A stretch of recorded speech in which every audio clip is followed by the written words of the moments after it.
Okay, good afternoon, everyone, and welcome to the Quinlan Associates Praxonomy webinar looking at digitalizing corporate governance in a COVID-19 age.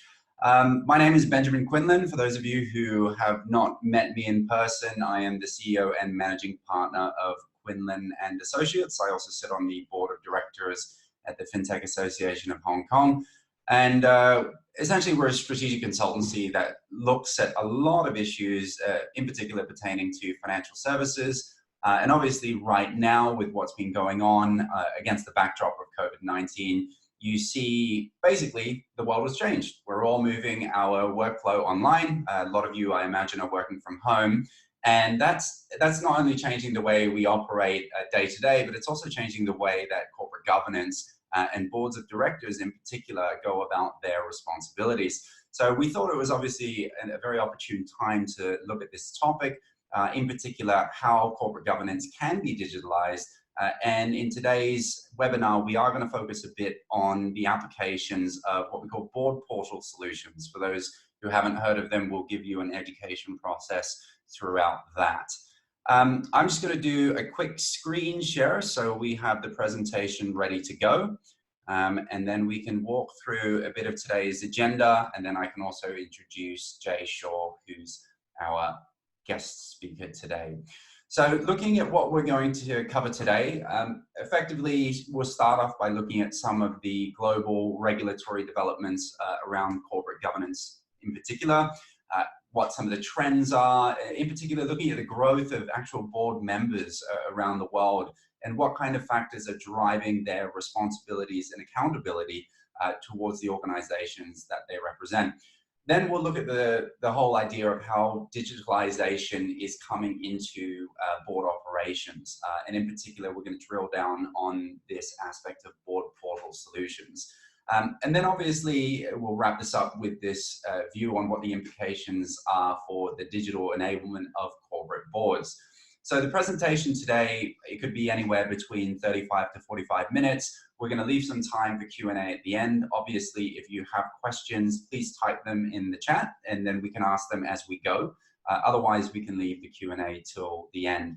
I want to pause here and introduce Jay Shaw. Jay joins us on this call today as one of our speakers, and obviously we're doing this jointly with Praxonomy. So Jay, would you like to share a few words about yourself?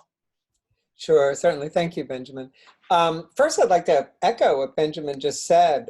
We are more and more working from home, and it looks like Benjamin and I are both working from home today. And that's normal. We join the anchors of CNN and world leaders from all over the place and doing that. I am the executive chairman of Praxonomy, and we are a board portal solutions company. We actually make enterprise software to help boards of directors do their work. I'm also the chairman of a Swiss software company called Sansiv, which specializes in customer experience solutions. And I was for many years the CEO. I've been the co-founder of a London Stock Exchange listed company called Net Dimensions. So I've got both sides of the table experience here, creating solutions for boards of directors and being on the board of a listed company. Perfect. Thank you very much, Jay. All right, so without further ado, let's dive into the meat of today's webinar, looking at the whole concept of corporate governance. Now, I think this is just a primer intro. I don't want to patronize the group regarding what boards of directors do, but if you look at the core responsibilities of boards, they're really to represent the company's key stakeholders, primarily shareholders, although the concept of shareholder primacy has been fairly diluted in recent years as more stakeholders come to the table. But overall, the core purpose of a board is to oversee the operations of the organization, looking at things like the strategy of the company, the overall structure, what the culture and tone should be for the firm, and then obviously shareholder management as being one of those key responsibilities as well. One of the key things that we also want to look at is generally how regulatory requirements regarding what boards do have changed. So it doesn't really matter where you look around the world. It's quite clear that regulations are becoming more stringent with regards to what boards need to do, particularly around aspects of transparency and corporate governance. So here we give an example of looking at the regulatory environment, corporate governance, and some of the recent regulations that have come out across the world. So the overall stat that we're putting out is about 81% of countries deploy public regulators to enforce governance via corporate securities law, right? So that's a starting point. It's something that, from a governance perspective, it is very well regulated internationally. And some of the examples on the right-hand side table, you'll see that the regulatory environment is shifting. And it doesn't matter what country you look at, the onus of responsibility around what boards need to do is rising across the board. So let's take examples here. We've got, for example, India, right? Basically, in India, the requirements from regulators are you need at least 3 directors for public companies. And even if you're a private company, you need 2 directors that sit on your board. Hong Kong, they're basically pushing for boards to evaluate and disclose their own performance and operational efficiency. So in terms of how boards are performing, you have to be quite transparent around exactly the internal workings of your organization. So you can't really sit behind a corporate veil. Diversity and inclusion also becoming something that is front and center of many corporate agendas now. Norway, if we take that example, so they mandate actually 40% of people sitting on their board of representatives need to be female, right? And a lot of these regulations, particularly around D&I, are being dissipated to other regulatory environments as well. But obviously the Scandinavian countries are well ahead of the curve.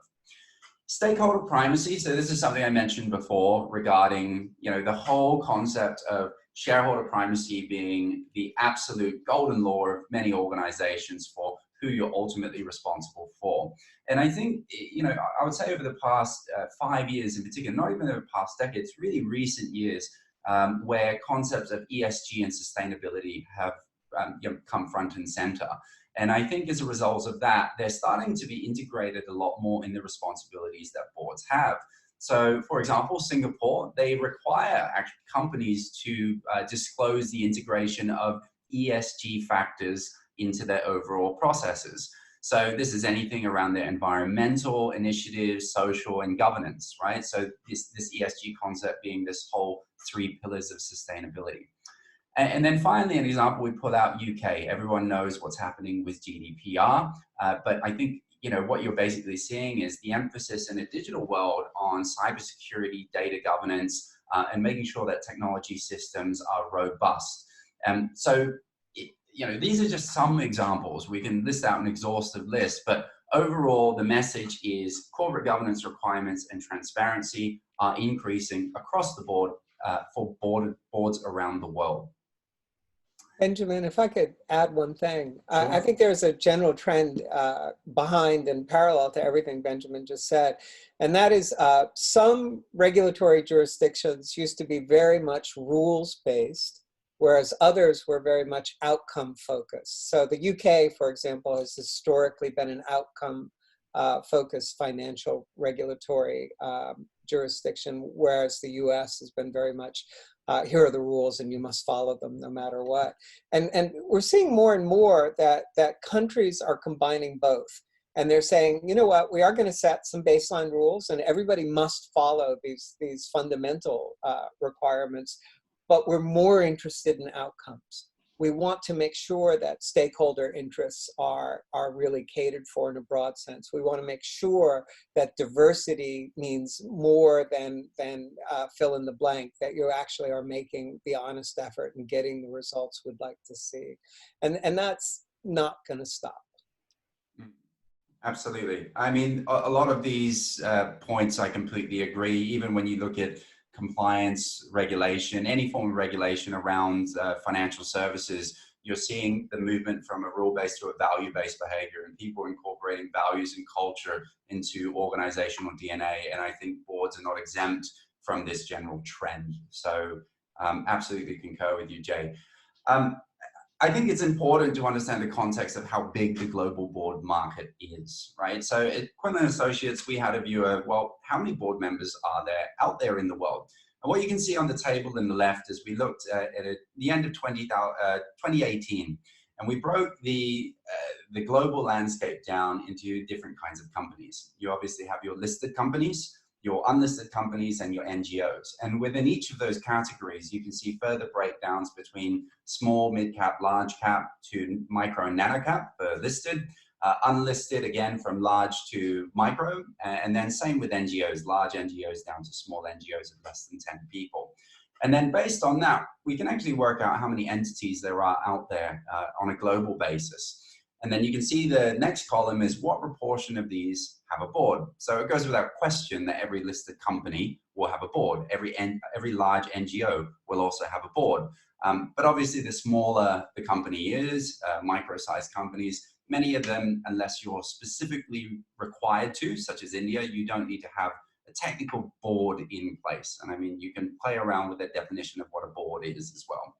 Depending on the size of the company, the board size will also vary. Larger companies tend to have 12 plus members, but some boards are 5, 6 members in total. And looking across this table, we're basically estimating that about 36 million board members were basically serving on company boards as at the end of 2018, sorry. And going forward to 2024, just with the whole regulatory drive and requirements, allocating more non-executive directors, other stakeholders to sit on company boards, that number we forecast to grow to about 58 million by 2024. But despite all the regulatory drive and despite the fact that boards know what they need to do and they're appointing more and more people, the world is rife with corporate governance scandals, right? And it doesn't matter whether you look from a financial perspective, an ethical perspective, or a data breach perspective. If we open the news every few weeks, if not every few days, we're seeing a new scandal evolve as it pertains to corporate governance. So, we all know the classic scandals of things like Enron that happened back in 2001, but more recent things like Uber from an ethical perspective, right? There were reports of or company-wide gender and race discrimination and harassment against employees. And that boiled down to this whole concept of a bro culture, right? So as a result of that, Uber basically agreed to pay $10 million to settle a class action lawsuit, and one of the heads had to fall, and that was the CEO of the time who resigned. Again, a more recent example, Facebook, right? So we all know what happened with the concerns around the use of our data on Facebook, basically using our information without our consent to profile and direct political campaigns at the users. And as a result of that, you basically saw when that scandal came out to media, the Facebook market cap dropped about $36 billion that day. And then, their CEO, Mark Zuckerberg, had to testify in front of Congress. So it's very clear. I mean, the point of this slide, I'm not going to go through everything, is if you don't have your corporate governance in order, the consequences, whether it's a direct impact to your P&L through scandals, whether your brand and reputation can obviously go through the floor as a result of something that goes out from the context of adverse media, or even from a data perspective. You've seen with GDPR, I mean, the last check that I did at the end of 2019, there were over €500 million in fines that had either been levied or waiting to be levied for GDPR breaches. So the regulatory consequences of misstepping from a board perspective can be quite punitive. And as a result of that, that's where the whole concept of getting your corporate governance right comes into play. So what is corporate governance and how do you think about corporate governance? I'm not going to go into this in too much detail, but really we look at corporate governance from kind of 5 key pillars, right? And if you want to get your corporate governance right, you have to do all 5. There's no question. So first of all is this concept of responsibility delegation. So that's being very, very clear. What are the roles and duties of the individuals within the organization? particularly those in power, and how are they split between those individuals, and how do you actually delegate that power down when needed, right? When that's established, rigorous policies come into play. So that's your policies around your incentives in particular. And the whole purpose of that is you need to work out more of a carrot and stick mechanism. What are the incentives to drive good behavior? And what are the incentives to deter the wrong kind of behavior? So that's enshrined through company policy. And when you have that, it really is around your disclosures, right? So you need to implement frequent and regular reviews and disclosures. And that's both for your internal examinations and your internal. So when your compliance team, your audit team reviews, you're very clear on what you're sharing with them, and there is nothing to be hidden behind that corporate veil, as I mentioned before. And then I think the other parts, which is basically a two-way flow, is really around your communication and monitoring. So communication, that's really disclosing expectations of managers, employees, particularly around their responsibilities, not just that, but also around their behaviors. And you're seeing behavior as a KPI metric increasingly make its way into performance evaluations for employees around the world. It's not just I hit my financial target, it's that I do it, demonstrating the right ethics and conduct of the organization. And then also it's looking at how you can basically communicate back up where there are potential discrepancies or issues with the effectiveness of these protocols, so you can redesign or refine your policy. So that's from a communication perspective. Monitoring, again, both upward and downward. From a downward perspective, it's really that whole concept of supervision of your subordinates to ensure compliance with procedures and policies, right? So making sure that those beneath you are doing the right thing, and those that report into you are acting in line with what the company stands for. But by the same token, it's also very important to look at the upward monitoring aspect, right? And that ties into communication as well. So that's looking at the behavior of your managers, it's looking at the behavior of your seniors, and instituting the right kind of whistleblowing channels. We saw what happened with Barclays a while back with Jess Staley, their CEO, who obviously leaked the whistleblower case. And I think as a result of that, not having the right kind of governance protocols to protect that communication channel and that upward monitoring channel really did not bode well for the bank at all. So, there's no exception to any of these 5 parameters in terms of what companies need to do to get their corporate governance in shape. And then I think we then move on to this concept of, well, how do you digitalize corporate governance? And I think there's a lot of things, even from a basic technological solution perspective, where you can just enhance the efficiency greatly of all of these 5 parameters. So for example, responsibility delegation, learning management systems, right? Visualization of authority and reporting lines. A lot of people, I used to work in banking, I got very confused. Who do I report into? It was usually, Benjamin, you have a hard reporting line in here, and you have 17 dotted reporting lines into everyone else. So I used to scratch my head saying, well, who am I accountable for? Who am I responsible for? And what am I responsible for? So a lot of that, when it comes to an organizational construct and true responsibility and ownership, needs to be carefully delineated, visualized, and then obviously trained and embedded into the mindsets of employees. Right? Rigorous policies, there are ways that you can look at real-time data to review and refine those policies. You have the right trackers, you have the right management KPIs and dashboards to see if anything is potentially going wrong.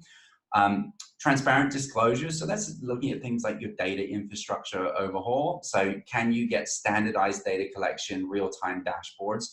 A lot of the time when you're looking at corporate governance issues, I used to sit in a lot of executive committees at banks, and we would run through issues to do with governance and risk, and it would just be presented on 100 pages of a Word document, which obviously isn't very good to distill and digest the key aspects of what's going on, number one, and then what do you then disclose as a second priority. So that's also an area. Communication, so how do you create the right kind of feedback and dedicated feedback channels? Can you do an omni-channel approach as well when you communicate down what expectations are? I think, sometimes if you have a dilution between dotted reporting lines, between what one manager might say to you and what another might say to you, which I experienced almost every day working under co-head structures, it can be quite confusing in terms of what those expectations are. And then from a monitoring perspective, again, so do you have dedicated communication channels from a whistleblower perspective to guarantee this anonymity and privacy in terms of your communication? And again, when you're looking at downward monitoring, real-time dashboards, if you're a manager overseeing your team, how do you ensure at the click of a finger or the press of a button that you can see anything potentially going wrong from a governance perspective? So again, a lot of thought process, and many of these don't need to be that crazily advanced. A lot of them are basic automation, right? But it really is thinking smart about how to make this process much more streamlined and efficient relative to what we see happening today. Now we're going to go on this concept where we take the board discussion and governance really into board operations, right? So, you know, I sit on some boards, Jay sits on some boards, and we're looking at how do boards of directors really go about their daily responsibilities and their tasks. So, and this is where we come into the concept of board books. So for those of you who are on the webinar who sit on boards, you'll understand that there are board packs that are distributed to you prior to each board meeting. Now, in my experience, I've had the very unfortunate experience of being on, 17 WhatsApp group chats, combined with a Slack group chat, combined with a Dropbox, combined with Google Drive, combined with Zoom, and good luck figuring it all out. And it's all on a Word document, and it's just an absolute nightmare.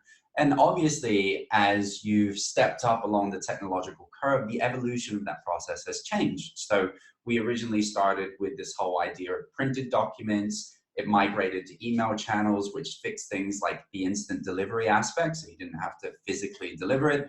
Then we moved to online networks, right? And then through online networks, we could control things like version control. I think we are all victim to version creep, and we hate it. And then you move to ultimately these collaboration tools, which was looking at things like real-time editing. Can you make the changes on a document in front of people to see? But all of them kind of have specific gaps in terms of what they deliver. Now, Jay, is there anything you wanted to add here before I go on to the next slide and talk about this in detail?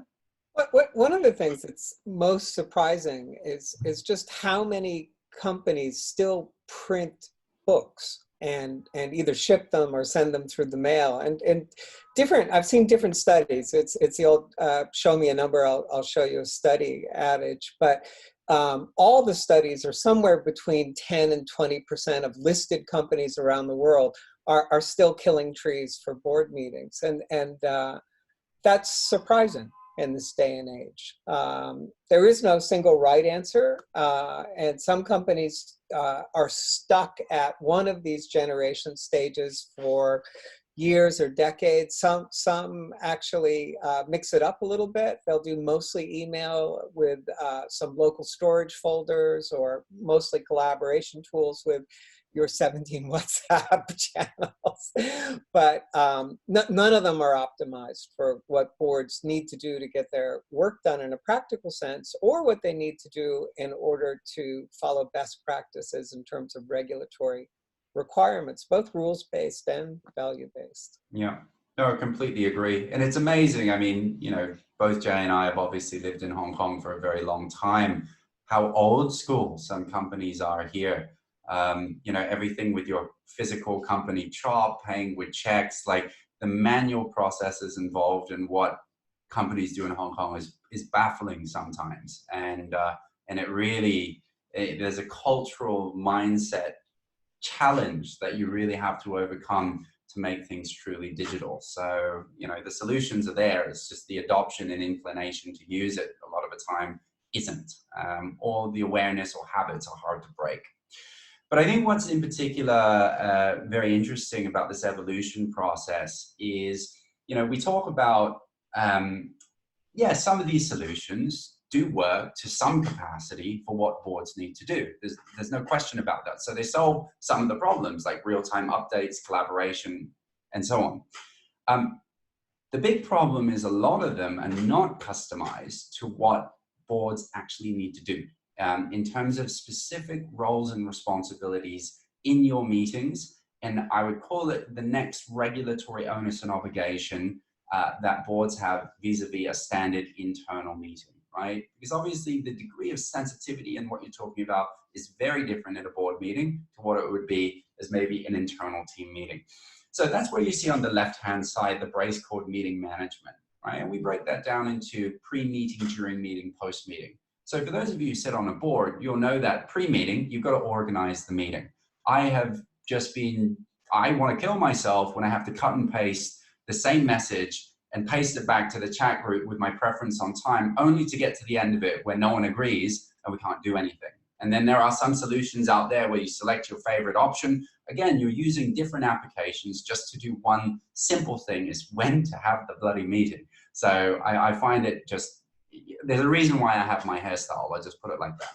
Then you have your process of what you need to do during your meetings. So these are actually taking board minutes, voting on things as well, documenting your decisions, having certain committee channels. So if you're part of various subgroups and committees, making sure you can communicate between the people within those channels. And as well as that, boards are responsible to archive documents and then manage tasks and responsibilities. So that's your post-meeting. Who does what? How do you do it? How do you track it?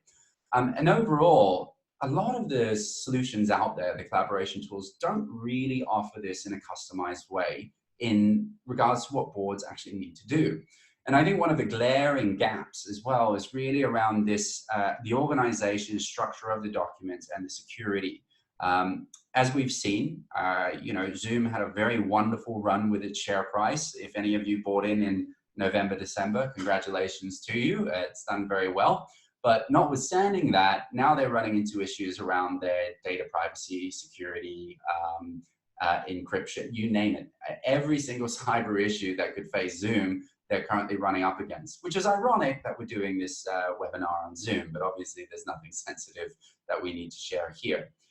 I think when it comes to boards, though, you can't make that kind of mistake. And I think if people are Zoom bombing your board meetings or able to basically find out the information, very sensitive information that you're running through in a board meeting, it puts you at a huge risk of information leak and things that are very, very sensitive to a company that could materially impact its share price, its performance, and the many, many stakeholders that are vested into that particular organization.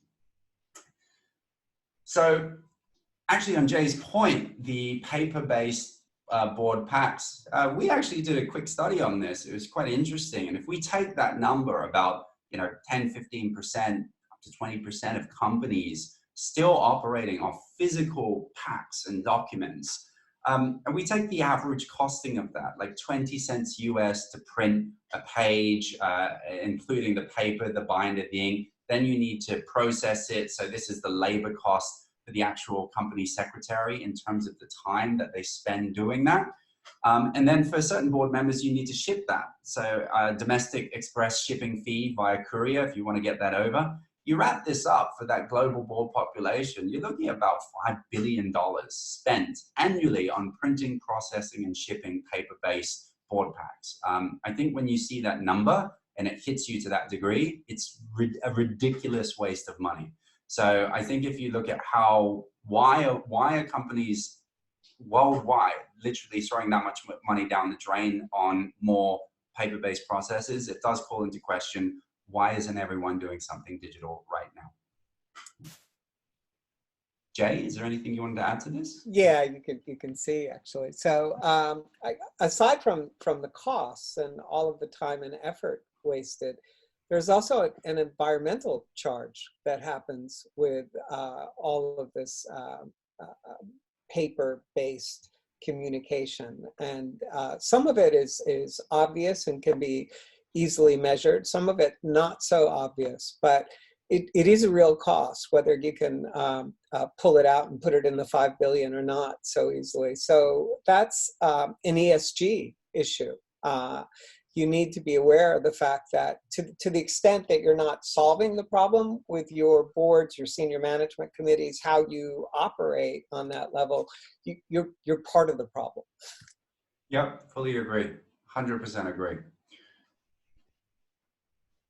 Okay, so we basically said that the solutions well, if you're going to go paper, you're throwing money down the drain, you're obviously impacting the environment, and you're not really delivering a solution that's well catered to what boards need to do.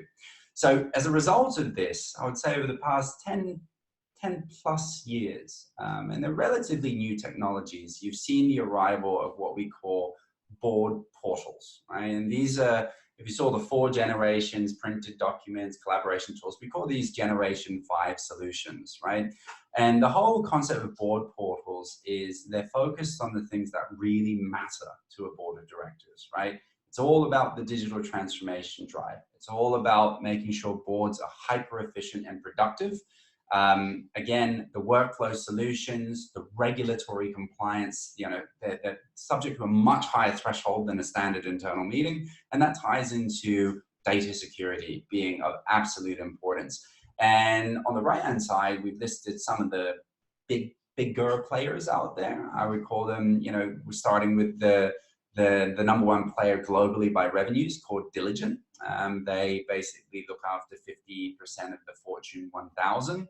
And as of the end of 2018, they clocked in about $250 million US in revenue. Boardvantage being the next biggest provider and so on. Jay, do you have any other comments around this landscape of evolving board solutions, given, you know, you're well into the mix? Sure. I wish I could lie and say that my company's the only good one, but in fact, all the leading players are good.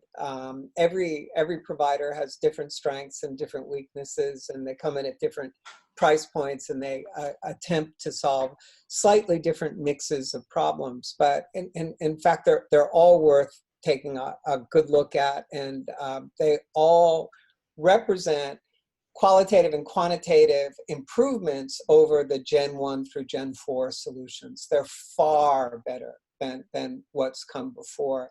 And that's important because you'll see in certain countries a little faster than in others, but around the world, that the new normal for boards of directors and for senior management meetings in many cases is to go with optimized solutions that do all of the things that Benjamin just talked about, because they're important. They're important when stakeholders have a lot at stake. Thanks, Jay. Absolutely. So, I mean, drilling into the board portal area in a bit of detail, it's important to understand just how big this market is. So you remember a few slides back, we looked at the whole market size for boards of directors around the world. We broke that up in terms of, you know, the listed companies, the unlisted, and so on. Now, what we've done to look at, well, how big is this actual market, is we've stripped out what we call low potential. You can see up the top left, micro companies and small NGOs. It's generally our opinion that none of these companies will really be using these solutions because they're either too small, they can't afford it, right? But as soon as you go in the listed space, even the nano-sized companies and microcaps, if you're listed, you're definitely going to need these kinds of solutions. The unlisted, larger SMEs, medium-sized and upper NGOs, as well as government organizations. But actually looking at this, you take into account the number of board members, then you actually have the board administrators. So that's what we also didn't factor into a market size. And the board admins, and even non-executive directors, all these other people that might integrate into the platform will need to use this solution when it goes live with an organization. But if you look at 2018, the portal penetration rates that we laid out are actually very low. So most of the penetration, given that these companies are US headquartered, are US listed organizations. But as you move down the client curve, many of the companies aren't necessarily using it to the same degree, primarily because of the pricing, and I can explain this a bit later. And especially in the NGO space and government orgs, the education and familiarity with it aren't that large. But even taking that into account, you've probably got about a $1.1 billion market size based on our 2018 numbers in terms of global spend on board portals. And based on Diligent, which earns about $253 million for that year, the leading global market player is taking around 25% of the market. And that's a fair and reasonable assumption, just given, you know, it is quite a sizable player relative to the rest of its competitors. But going forward, you can see from 2018 to 2024 in the blue box, we see those portal penetration rates rising dramatically. In the next 4 years, I think it's very unlikely that any listed company around the world will be using WhatsApp, Slack, Zoom, and all the other things that we have been getting used to, or we've been so accustomed to regarding managing board meetings. The assumptions we put in there are 95%, right? So, and we've done that just to err on the side of conservatism, but realistically, I see this as a 100% penetration rate number. And again, the penetration rate's rising across the different types of organizations, from unlisted and listed, large and SME. And obviously, the larger the firm, the more uptake it will be, primarily because of the organizational complexity, size of the board, and the budget that the firm has on offer. But looking at how that will pan out over the years, you're probably going to hit a $11 billion market by 2024 in terms of the need for organizations to spend on tools like this to manage their corporate governance responsibilities and obligations. Now, why is COVID-19 making this even more pronounced? So this is just a study done by a company called Mediant Communications. And it was an article released in the Wall Street Journal in April, earlier in April, so this month. And it was looking at how a growing number of companies are actually moving their board meetings online. So, and that's without question, the numbers are very telling. So their study says that of the listed companies in the US, there are about 4,500 meetings that are held annually. And if you look at the second two charts, you basically see the number of virtual meetings that happened from January to April 2019. So there were 283. And then how that number has changed year on year for the same period. It's grown to about 920 meetings. So it's a 225% increase in the number of meetings that are moving virtual. And the question is, are they going to go back to in-person meetings? I think a lot of these will not, because once people get used to the habit of going virtual, a board member is going to rock up to a place that might be inconvenient or whatnot, just run the meeting online. And I think regulators are going to be much more supportive of the view that, yes, virtual meetings, wherever your board members sit, are the norm. You've also seen basically quite a number of delayed meetings over that period, the first 4 months of the year. So a lot of companies are actually scratching their heads, and without a tool to run an effective AGM or board meeting, they're basically having to delay their meetings, and that obviously poses risks in terms of discussing things that you need to discuss at the board level. I just put the example in here of Berkshire Hathaway, because if many of you are familiar, Berkshire Hathaway has these big rock star AGMs and events every year. And when Warren Buffett came and announced that in March that the AGM would basically be done by a video stream event, I think it really, hit home that this is the new normal that we are in. And in-person meetings, especially gatherings of many people in a room, is probably not the way to go for now. So this adds even more of a business case behind why these board portal solutions are particularly important to many companies out there grappling with how to manage their responsibilities and engagement at the board level, using what I would call very suboptimal, haphazard solutions in the market, of which I'm a victim to as well. So I'm going to pause here, and Jay, I'm going to let Jay speak a bit more about Praxonomy. So you can actually understand as a group what board portals do, just some of the fundamental basics of them, how they operate, and then Jay will walk you through a bit about the firm and the landscape and generally the functionality of the tool. So Jay, do you want to walk everyone through a bit more about Prax? Sure. And obviously my experience is with Praxonomy, so I am talking my own book, so to speak. But what I have to say about this is true for any good board portal solution. So these are general truths, and there are things to keep in mind as you look at your options and your requirements. So Benjamin laid out earlier that a good way to slice the work is to think of what needs to go on before the board actually sits down together, virtually or otherwise, what needs to happen during the meeting, and what follow-up has to happen after the meeting. And so, but beforehand, one of the silliest things that drives company secretaries bonkers is just finding a date everybody can agree on. And so you're seeing solutions now where an entire week is laid out and board members sort of put in their availability morning and afternoon for each day. And when you get enough greens and the fewest possible reds on a certain time slot, boom, that's the board meeting. So that kind of solution is actually worth its weight in gold, just something as simple as that. And being able to electronically share draft agendas and get agreement before the meeting, well in advance of the meeting, that, hey, these are the important parts. These are the things we need to be talking about, is very, very important. And there are obvious benefits to doing it in an application that functions as a single source of truth, because you don't have the delays that come with paper, you don't have the issues with version control and multiple versions of the truth that come with email, and you also don't have the issues of a storage folder somewhere in the cloud or in a company's own servers that may have multiple versions of the same thing and nobody's quite sure what's up. So just being able to organize this all in one place in a transparent and effective way is a big win for boards. And for the meeting itself, Benjamin noted right at the beginning of this that boards are now required to do more disclosure, and part of that is around transparency of what the board itself is doing. So some regulatory jurisdictions require boards to do annual or semi-annual performance evaluations. So the board members need to be looking at the work of the board and saying, do I think we're doing a good job? I'm a board member.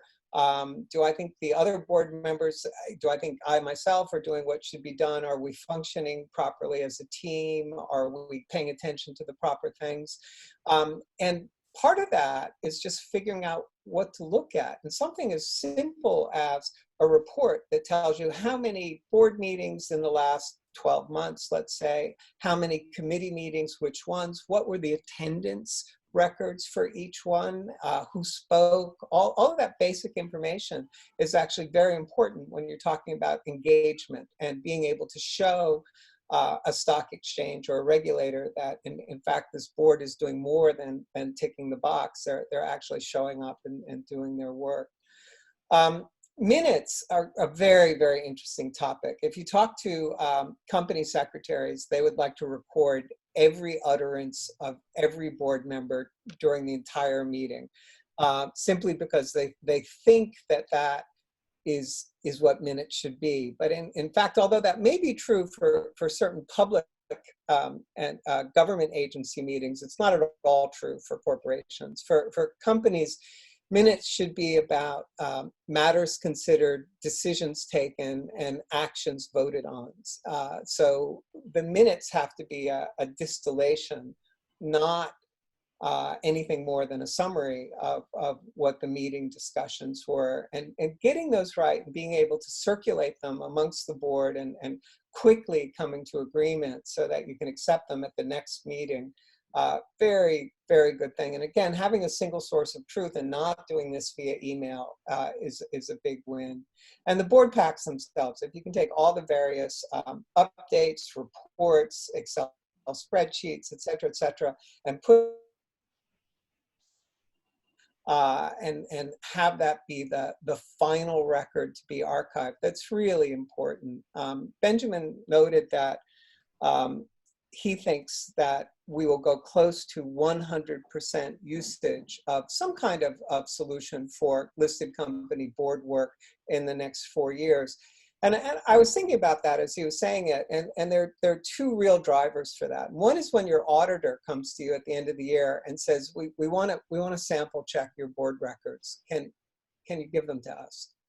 And if they are digital in one place, properly protected and archived, then in fact you're way up on that ask from your auditor, and you get brownie points big time for that. The other one is, heaven forbid, something goes wrong. if you're the subject of a legal action or an M&A transaction or anything else, and you need to have those records to hand, having done the right thing and putting them all into an environment, a solution that has proper document retention really, really helps. And then for after the meeting, the archiving we just discussed, distribution of the minutes so that they can be voted on at the next meeting, and most importantly, all the follow-up from the meeting. Who's doing what? Which committee is handling what? Benjamin talked earlier about cybersecurity as being a big risk area. And I think a lot of board members decide that they're going to leave it to the experts and not ask questions themselves. And that's a horrendous mistake, because simple open-ended questions and board level tests of systems, just saying to your head of IT or your chief information security officer, something like, so when was the last time we actually did a test in anger of our backups? Do we know that they work? Do we know that they work smoothly? Can you show me something? Just simple questions like that can make a world of difference in terms of preparedness and defenses against cybersecurity attacks. Next slide, please. Okay, so benefits of going in this direction. For board members, the benefits are obvious. It's all in one place, it's simple. You can access it on your desktop or laptop, on your iPad or on your phone. And if you're a non-executive director, if you serve on several boards and you have a portal solution that will let you switch organizations, then your life just got so much more wonderful, because you don't have to go to 4 different places to do the work you need to do. It's all in one place, and you can flip back and forth as required. So that's important. For administrators, their lives are not fun. They do a tremendous amount of highly detailed setup management and follow-up, and they're responsible for talking to the auditors and the regulators after the fact. So by giving admins, company secretaries, chief legal officers, or if you outsource it to a trust service, their staff, by giving them access to everything they need to do their jobs in one place in an organized and logical way, you've cut the risk of mistakes tremendously, and you've made it much easier for the board itself to not worry about looking at those mistakes and instead concentrate on the work at hand.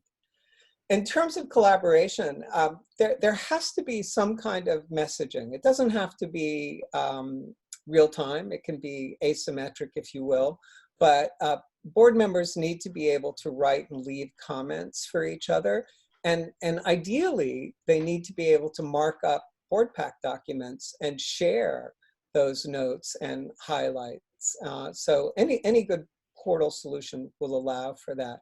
They also need to be able to see what they need to get done. So task management assigned to board members and task management that individual board members can assign to others on the spur.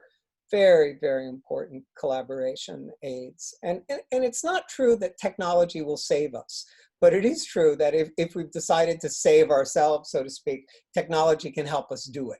So by having, again, an optimized portal solution that allows you to check on tasks, to mark them off as they get done, and to keep a good record, then you've made everybody's life much easier. Did you want to jump in, Ben, with anything? No, I mean, look, I think the purpose of this is not, it's to give you guys just a general feel for how these board packs work, how these board portals work. You know, I've had a demo of this myself, and it's pretty cool stuff. Because I sit on boards, I can relate to it, and I can understand how easy things can be if you migrate to a solution like this. So, you know, I pulled up some screenshots here of the Praxonomy user interface. So you can basically land on your board meeting page on the right. You understand when the meeting is, what needs to be done. You can look at your board packs bottom left, so you can scroll through the financials, the teams, the different committee channels, and then your tasks. So like just trackers I find this relevant because there's so many times we have a meeting, it's captured in minutes in a Word document. I go back to the next board meeting, no one's done anything because there's no flag against your name that everyone can see and hold you, I guess, accountable to that kind of a process. So I think going through something, and we're all inundated with apps and tools, but I think especially I'm just looking at this from the board perspective, right? Do I want to go on something that feels a bit more like Facebook that'll just help me manage the way that I interact with the board? And I'm getting really sick of using Microsoft Word and Excel. It just doesn't do the trick in terms of where we're going, but it's amazing the reliance that people have on these kind of tools. I think the point that I want to discuss here, and Jay, feel free to add in a couple of extra bits and pieces, is really around data protection. So this is obviously important in the current day and age because of the data privacy laws, particularly around cybersecurity, right? So if you look at the key parameters of what matters for the board, your information is very sensitive. You don't want that to leak out. You don't want anyone to hack into your meetings or your files, and you want to make sure that information is as private as possible and privy to only those people that can have access to it. And we actually looked at all the board portals around the world in terms of their security. I mentioned the case with Zoom before. Zoom was quite interesting, and other kind of technology providers have been hacked to death. Board portals all kind of come to a bit of a different standard regarding their cyber hardware and data privacy. I think not all of them are the same, but you can generally see that the security emphasis around many of the board portals are considerably different to many other workflow and communication collaboration tools out there. Jay, are there certain things you want to mention that you do in Prax that are like of particular note? Yeah, everything has to be security by design and security by default. I mean, there was a somewhat embarrassing tale recently of a large government agency whose entire work plans were made public because somebody didn't administer their instance of Slack properly. That doesn't happen on a well-designed board portal because you would have to move heaven and earth to share it with anyone ever. So what you're depending on when you pick a tier 1 board portal solution is that the people who have designed it have thought through most of the things that have gone wrong and gone to extraordinary lengths to protect you from yourself in a way. So that's what you need to ask about and what you need to be sure of. Yep, perfect. Okay. So again, the emphasis on it really is you're on these solutions, and many of them are designed in such a way that they really do protect data privacy and they're very secure. So it does give you a level of comfort.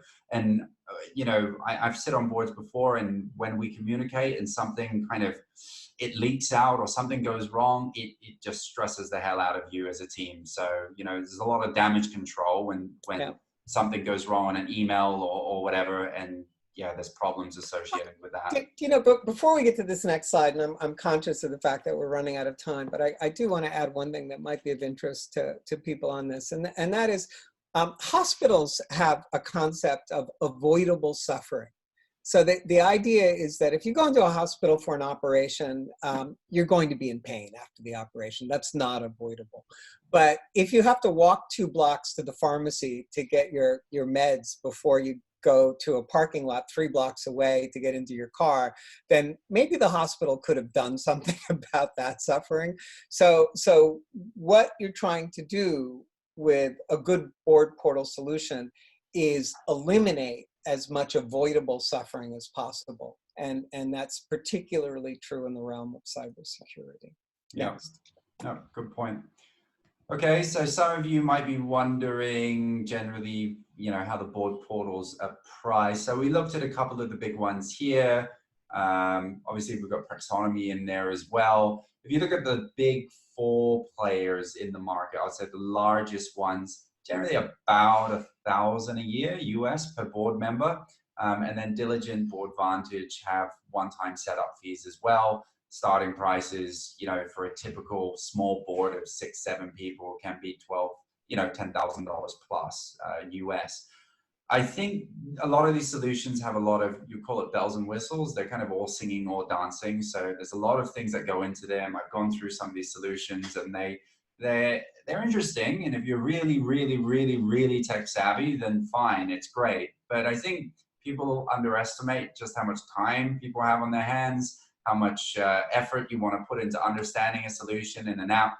I mean, I don't even understand every single application on Microsoft Word or Excel and PowerPoint, although I've been using them for, you know, for decades. So especially with the boards, board members tend to be a fair bit older. I think there was a study done about the Hong Kong composition of board members for listed companies. Average age is like late 50s, right? So if you want to migrate the mindset of people who are sitting on boards of directors to use these platforms, keep it simple, right? Keep it really simple, and make sure that there isn't this pushback against, you know, moving towards technology.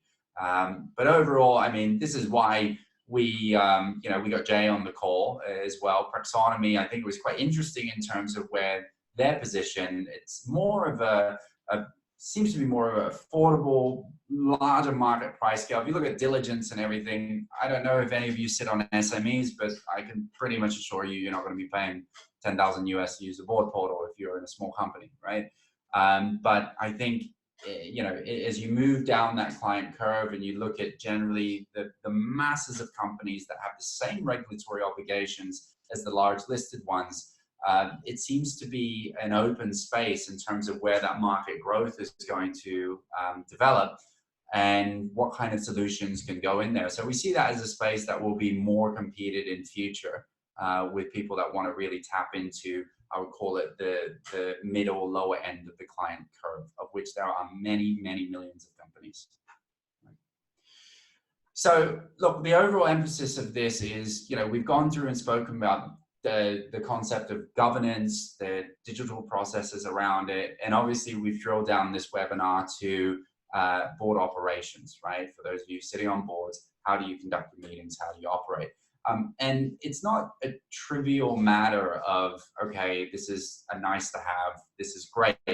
If I look at my own situation and I assess how much time and cost that we spend doing what we do on the boards that I sit on, I can guarantee you that 2/3 of my time would be wiped away in terms of wasting, finding the right meeting times to attend and setting up the meeting, the back and forth emails that we have, the drop boxes, like all of this stuff is really not conducive to productivity. And I think just streamlining everything through these kinds of solutions makes things a lot more simple, especially the ones that operate, you know, in a very intuitive way.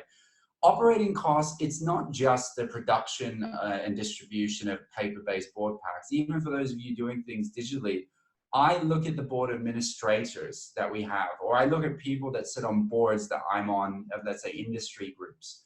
They spend the majority of their time managing board meetings and all the other admin that needs to come out of there.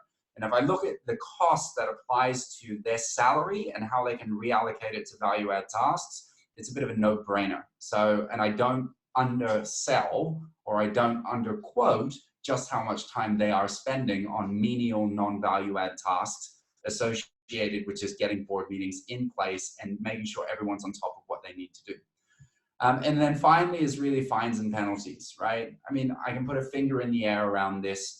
You know, our estimate is even if you could bring your fines and penalties down by 1/4, 1 in every 4 you're missing out on because you have improved data governance, particularly around your security and privacy. You're doing a much better job. And I think for larger organizations, you've seen some of the consequences of class action lawsuits, fines, penalties that they've been slapped with. I think quite a few of these could have been avoided, especially for the data governance breaches, if the solutions were more robust, right? So overall, that basically sums up the key points of the webinar today. If any of you have questions, you can feel free to type it in the group chat now. Otherwise, if you haven't read the full report, all of what you've seen here today, with obviously more context and detail, is available on the Quinlan Associates website. And you can go to our websites and look at the Insights page, which you can download actually all of our reports, okay? Otherwise, if you want to ask us about additional things related to this topic or others, you can email us at info@quinlanassociates.com. I think we have a question here. Maybe we can direct it to Jay, if you want. So from a company secretary's perspective, how do I overcome adoption challenges of getting our directors, especially non-execs, to change their behavior and use a board portal? So that's really our mindset and change there. The worst possible situation is when you have a director who is given access to an application and then has his secretary log on and print out everything for him. That's not what you want. What you want is to sit down with them, either in person or virtually, and make them see the convenience benefits of doing it online. So if that director has an iPad and it's one click to get into it, and he knows exactly what he's looking at and what he needs to do, then that's a win. So you don't actually change hearts and minds by giving 64-year-old retired accountants instructions, because they don't take well to them. But if you can show them that their lives will be improved immediately with an easy interface and a no-hassle workflow, then they'll adopt it like that, in exactly the same way that they would adopt a new golf club. If it works, they'll take it. Yep.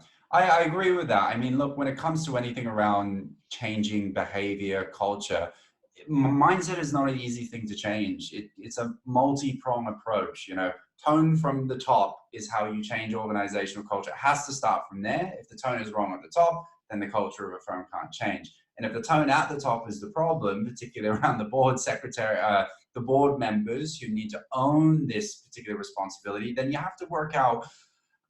Anything I do in consulting is, my 2 cents on this. If you want to change people's minds, you have to pull one of 2 emotional levers. That's it.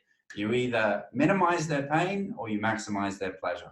There's nothing else that you need to think about in this program. Minimize pain, which means you're not going to get fined, you're not going to go to jail, you're not going to be regulatory obligations, you're not going to have data leak out into the public and sensitive information. Right, so that's minimizing pain. Maximize pleasure. I'm going to make sure you have more time with your family, more time at home, more time to do your value-add tasks, more time. It's basic conversations that appeal to human emotion. And look, I'm guilty of it. Every person on this call is guilty of ingrained behavior and biases towards what you're used to. We're familiar with things, creatures of habit, many of us. As much as we can say we love growth and change, because a lot of the times, I eat my eggs a certain way. I love to eat my eggs, eating all the egg white around first, and my final bite is the egg yolk. And if ever the egg yolk breaks before I eat my final bite, I get very unhappy. But I think down to the point of what I'm trying to say is about behavior. So if someone can explain to me why mixing in the egg yolk with my salad makes the whole damn thing taste a lot better, except for the last bite, then I'd be open to hearing that, right? And it does, by the way. So I think it really is just around appealing to individual logic, and everyone has a different culture and mindset across an organization. I know we've all worked in different firms. We've come across difficult people, easy people, flexible people. Really just appeal to fact and logic as a first port of call, but really what makes people tick. And as soon as you can drive that conversation, then the chances of migrating and changing that mindset are going to be much more effective. All right, well, I'm going to assume that if there's no more questions now, that's it from the group. I hope you have found the webinar comprehensive and informative. Again, you can go on the site and read the report with more information. You can reach out to myself or Jay if you'd like to follow up. I personally want to thank all of you for attending. I want to give a big thanks to Jay for joining today and sharing some of his thoughts and insights. I mean, more than anyone else in this space, he knows the board space better than me and better than most people. He's running a board portal. Right? So thank you very much, Jay, for your time. Thanks for sharing your perspectives, and thank you to everyone on call today for joining the webinar. Thank you. Okay, much appreciated. Thank you.